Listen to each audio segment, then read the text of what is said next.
আসসালামু আলাইকুম রহমতুল্লাহ। ক্ষমতার শেষ দিন পর্যন্ত মানুষ হত্যা করেছে শেখ হাসিনা, জামাতের আমির ডক্টর শফিকুর রহমান।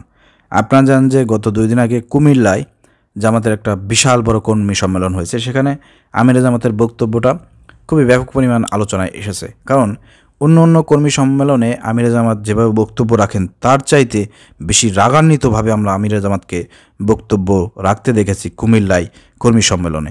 সেখানে তিনি অনেকটা রাগান্বিত হয়েছেন। প্রথমে কুমিল্লাবাসীদেরকে ফুল দিয়ে শুভেচ্ছা জানিয়েছেন। বৈষম্য বিরোধী ছাত্র আন্দোলনে জুলাই আগস্টে যারা আন্দোলনকে সমর্থন করেছেন, আন্দোলন চালিয়ে গেছেন, আন্দোলন আপনারা করেছেন, তাদেরকে ফুল দিয়ে শুভেচ্ছা জানিয়েছেন। এছাড়াও ওইখানের প্রবাসী ভাইদেরকেও ফুল দিয়ে শুভেচ্ছা জানানো হয়েছে। এরপরে কুমিল্লার কু থাকার কারণে, এই কু শব্দটা থাকার কারণে শেখ হাসিনা বলেছিল এই কু এই নামটা থাকার কারণে আমরা কুমিল্লাকে বিভাগ হিসেবে দেখতে চাই না। এটার প্রতিবাদে তিনি কথা বলেছেন এবং কুমিল্লাকে বিভাগ করার ঘোষণার মতন একটা ঘোষণা কিন্তু আমির জামাত ইতিমধ্যেই দিয়েছেন। প্রিয় দর্শক, ক্ষমতায় আসলে পারে। প্রিয় দর্শক, এটা হয়তো এক্সট্রা আমার বলা হয়ে গেল কথাটা, আসলে এই ধরনের কথা বলেছেন কিনা আমার জানা নাই। প্রিয় দর্শক, তারপরেও এই কুমিল্লাকে কু বলার কারণে তিনি অনেক প্রতিবাদ করেছেন, শেখ হাসিনা অনেক সমালোচনা করেছেন। প্রিয় দর্শক, ক্ষমতার শুরু থেকে সেই বিডিআর হত্যাকাণ্ড, সেইখান থেকে শুরু করে এই ক্ষমতার শেষ দিন পর্যন্ত এই খুনি হাসিনা সে কিন্তু মানুষ হত্যা করেছে। এই বিষয়টা আমির জামাত সেখানে ব্যাখ্যা করেছেন। আমি একটু আপনাদেরকে পড়ে শোনাবো, ভিডিওটি শেয়ার করে অন্যকে দেখার সুযোগ করে দেবেন। বাংলাদেশ জামাত ইসলামের আমির ডক্টর শফিকুর রহমান বলেছেন, শেখ হাসিনা ক্ষমতার শেষ দিন পর্যন্ত মানুষ হত্যা করেছে।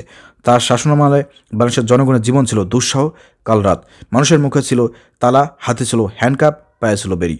শুক্রবার 6 ডিসেম্বর সকালে কুমিল্লার ঐতিহাসিক টাউন হল ময়দানে জামাত ইসলামের কর্মী সম্মেলনে প্রধান অতিথিদের বক্তব্যে তিনি এসব কথা বলেছেন।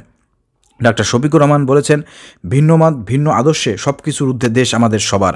আগামীর দিনের বাংলাদেশ গঠনে পথে পথে বিভিন্ন অন্তরায় দেখতে পাচ্ছি।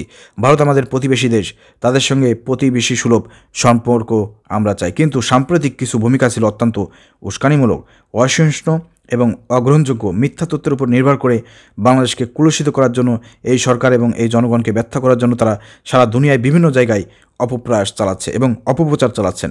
আমরা এগুলোর নিন্দা জানাচ্ছি। তিনি বলেন, টানা 17 বছর 6 মাসে জাতি বন্দিত্বের নিগিরে বন্দী ছিলেন। এদেশের 18 কোটি মানুষ ছিল মাজলুম এবং রাস্তা যে ভাইটি ভিক্ষা করতেন তিনিও মাজলুম। কারণ ওই সব ভিক্ষুককেও চাঁদা দিতে হতো গুন্ডাদের কাছে। চাঁদা না দিলে তারা ভিক্ষা করতে পারতেন না। জামাতের আমির বলেন, এই 17.5 বছর বাংলাদেশের জনগণের জীবনে ছিল দুঃসহ কালরাত। মূলত 2006 সালের 28 অক্টোবর আওয়ামী লীগের নেত্রী শেখ হাসিনার নির্দেশে সারা দেশে লগি বৈঠার তাণ্ডব চালিয়ে শখানেক মানুষকে তারা হত্যা করেছিল। ফ্যাসিবাদের সূত্রপাত তখনই হয়েছিল, স্বৈরাচারের পদধ্বনিতে তখনই থেকেই আসছিল। তিনি বলেন, তারপর আপনারা দেখেছেন 2009 সালের 10 জানুয়ারি ক্ষমতায় আসার 1 মাসের মধ্যে তারা রাষ্ট্রের গর্বিত প্রতিষ্ঠান সেনাবাহিনীর গায়ে আঘাত দিয়েছিল। পিলখানার সদর দপ্তরে 54 জন চৌকস দেশপ্রেমিক সামরিক অফিসারকে হত্যা করেছিল। পরিবারের মহিলা সদস্যদের নির্যাতন, লাঞ্ছিত করেছিল। তারপর তাদের হত্যা করে ড্রেনে ভাসিয়ে দিয়েছে। সেই হত্যাকাণ্ডের বিচার আজও হয়নি।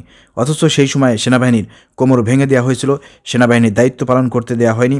একই সঙ্গে আরেকটি গর্বের বাহিনী সীমান্তের অতন্দ্র প্রহরী বিডিআরকে ধ্বংস করা হয়েছে। তাদের 15,000 সদস্যের চাকরি কেড়ে নেওয়া হয়েছে। 500 মানুষ নিহত হয়েছে। কুচক্রীদের চক্রান্তে এসব মানুষদের জীবন বলি দিতে হয়েছে। শেখ হাসিনা আমলের নির্যাতনের ভয়াবহতার বর্ণনা তুলে ধরে ডক্টর শফিকুর রহমান বলেন, এরপরে তারা আঘাতটা দিয়েছে বাংলাদেশ জামাত ইসলামের উপর, দেশপ্রেমিক এই পরীক্ষিত শক্তির উপর। সেই দেশের শত্রুরাও জানে জামাত ইসলামী ভাঙবে, কিন্তু মস্কাবে না। সম্মেলনের প্রধান বক্তা ছিলেন কেন্দ্রীয় নায়েবে আমির ডক্টর সৈয়দ আবদুল্লাহ মোহাম্মদ তায়ের। কর্মী সম্মেলনে বক্তব্য রাখেন বাংলাদেশ জামাত ইসলামের কেন্দ্রীয় সহকারী সেক্রেটারি জেনারেল মৌলানা এটিএম মাসুম, সহকারী সেক্রেটারি জেনারেল মৌলানা আব্দুল হালিম, কেন্দ্রীয় নির্বাহী পরিষদ সদস্য মোহাম্মদ আব্দুর রব, কেন্দ্রীয় কর্মপরিষদ সদস্য জসিমউদ্দিন সরকার প্রমুখ। উল্লেখ্য, দীর্ঘ 19 বছর পর আজ শুক্রবার 6 ডিসেম্বর কুমিল্লায় অনুষ্ঠিত হয়েছে বাংলাদেশ জামাত ইসলামের কর্মী সম্মেলন।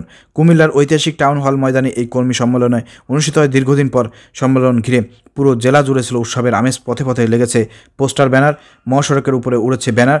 দীর্ঘদিন পর প্রকাশ্য কর্মসূচি করায় নেতারা যেমন আনন্দিত, অংশগ্রহণ করার প্রত্যাশায় উচ্ছ্বসিত ছিল কর্মীরাও।